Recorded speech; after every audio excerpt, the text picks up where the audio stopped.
Ladies and gentlemen, welcome to the Headies.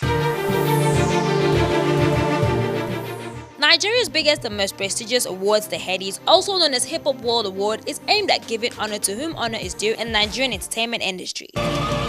One thing that makes this award ceremony outstanding is the special category Hall of Fame, mapped out to honor and celebrate veterans in the Nigerian music industry who have greatly achieved outstanding feats. Some of the recipients inducted into the Hall of Fame over the years include DJ Jimmy Jat, Kenny Keke Ogungbe, Dayo Adeneye, Eddie Lawani and Ben Bruce in 2007, Obiasika and Olisa Adibwa in 2008. Thank you to God for living long enough to be recognized. Philip Trimnell in 2009. Thank you. Femi Akintunde Johnson and Grandmaster Lee GML in 2010. God bless you, and I'll keep doing the good job. Sashino Peters in 2011. Thank you. Wasiu Ayinde K1 The Ultimate in 2013. Thank you. Thank you. Headies Hall of Fame. Obi Aseka, son of late Dr. Ajay Okpabi Aseka, an administrator of former East Central State of Nigeria, which covered all the 5 Igbo states from 1968 to 1975. His mother, Chief Mrs. Chinyere Aseka, on the other hand, was the former presidential advisor on the new partnership for Africa's development between 2002 and 2007. Obi Aseka was born in Lagos on the 3rd of October 1969. He hails from Onitsha, Anambra State, southeast of Nigeria. He attended the famous Ekulu Primary School, Enugu, and then moved to Ashland House in England. His education continued in Eton College, and from there he enrolled at the University of Warwick, where he studied law before attending the Nigerian Law School. I was born in Lagos in October. I moved to Enugu. I lived in Enugu till I was about 7 or 8. And I moved to England. I lived in England till I was 21. Then I moved back to Nigeria, where I now live. Obi's affinity with the hip-hop culture dates back to 1979, the same year he brought his first hip-hop record, Planet Walk by Africa Bambaataa. I bought my first record, my first personal record. I think I bought my own money. It's probably Africa Bambaataa, Looking for the Perfect Beat. Now, if you know hip-hop, Africa Bambaataa is like the father of Universal Zulu Nation. This is the guy that, this was electro-funk before it was even called hip-hop. It was 1980. His love for music pushed him into record collection, and the habit later transformed young Obi into a disc jockey. While studying in the UK, Obi became a presenter and DJ on University of Warwick's campus radio station. When did I start DJing, man? I don't know. I mean, I was always a record selector. You were always like 12, 13, going to like parties and trying to be the one that brought the tape with all the hot records, Always had the cassette with, you've got to play track 6, that was me. In 2004, with constructive pressure from LD The Don, and in order to be part of the metamorphosis and revolution taking place in the music industry, Obi joined forces with Olisa Adibwa to relaunch Storm Records. Storm was a collective, initially. When we first started, a couple of very close friends of mine, lifelong friends, Detola Fuora, Olisa Adibwa, and a chap called Namdi Eneli, who was like an older brother to me. And I think we wrote down all the names. I think Namdi actually picked the name because both him and I loved the X-Men comics, So our logo has a black fist holding a bolt of lightning. I want to say quickly, I want to thank Hip Hop World Awards for the award. I want to thank my parents, my late father, my mother, for allowing me to DJ, make noise in the house. Whatever you're doing, just remember, you can win if you're organized, if you're focused, and you focus on quality. I want to thank you, and Storm is definitely in this building. Thank you very much. Headies Hall of Fame.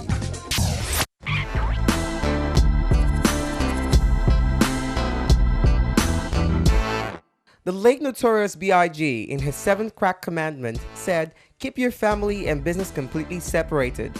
Probably the reason why ace radio personality, compere, showbiz impresario, and record label executive Olisa Adibwa hardly divulges information about his background and family. So we couldn't help but respect his stance and channel our attention to the works of his hands. I grew up in Nigeria. I had fun growing up in Nigeria. I was in Enugu. Lived in Enugu. lived in Port Harcourt. After that, I moved to England when I was about 8, 9. His self-chosen career started with National Television Authority, Channel 5, after his National Youth Service Corps program in 1988. I walked into NTA one afternoon and I got a job. So I got a job, that's just like that. His zeal and thirst for a different avenue of service took him to Clapperboard Television, which was the first and only private TV station in the early 90s. At the station, his level of responsibility grew beyond presenting several entertainment shows, especially the Clapperboard Weekend Wrap, to producing at the same time. I just want to do things that make people happy. Olise has been able to soothe listening ears of fans across the country with his captivating voice, the recipe being the ability to maintain a neutral stance on topical issues and creating a balance between situations. It's all about really the vibe, really. Radio is a very funny thing in the sense of, I mean, I'm in a studio like this now. I mean, sometimes people look through the window and they think I've lost my mind because they think that guy is talking to himself, you know. So it is a bit weird, and you're trying to generate energy and a vibe with your voice in a dark grey room. So it's a hard thing. I get tired of never taking light, you know. I get tired of all kinds of things. I get tired of all kinds of stress, you know. So I am the same as you, so it's just that I'm a guy on the radio. For him, it's about the passion, creativity, and wide reading. No wonder the slick-talking on-air personality is at the beck and call of corporate organizations, show promoters, advertisers, and concert organizers. It may also interest you to know that he was a cast in the home video on Ame Part 2. Olise is single at the moment. Until he finds the bone of his bone, he will remain attached to his career, he says.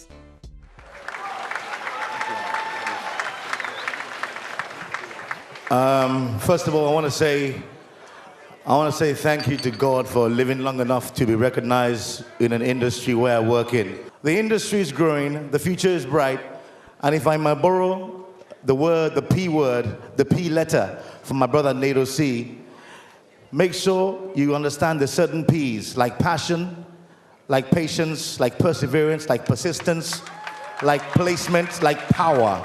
Because those are the P's that matter. Thank you all, and God bless you. Love you all. Headies Hall of Fame. Let's refresh your memory a little by taking you back.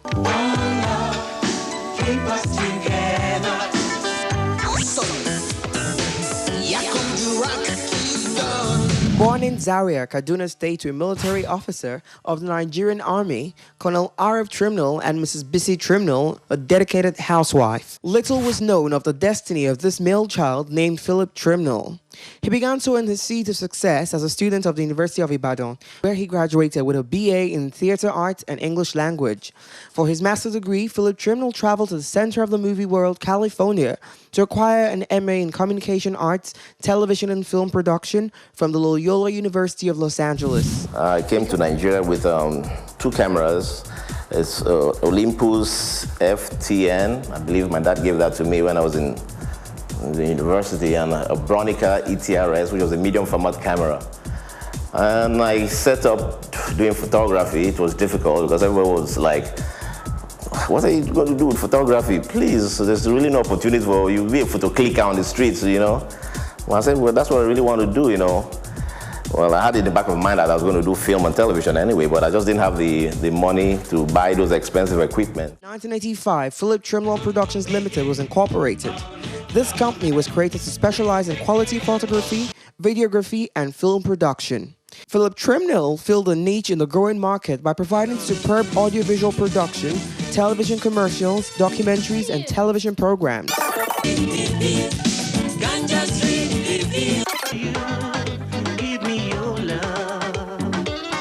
When asked about our production of today, here's what he had to say. In terms of scripting, the scripting then was much better than today.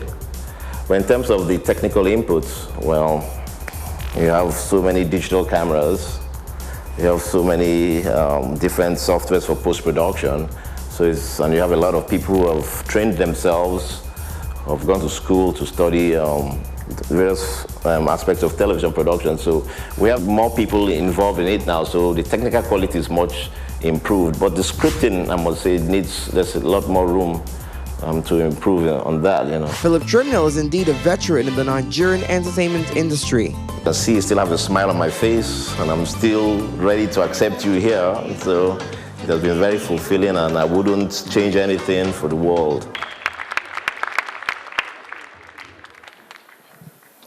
Well, it's a great honor and privilege to be accorded this award, and I'd like to thank the organizers of this beautiful and spectacular event, Hip Hop Awards, and especially my good sister and one of the hardest workers I've ever met, Joke. Thank you. This belongs to you also. Thank you. I really don't have much to say. I'm just, thank you.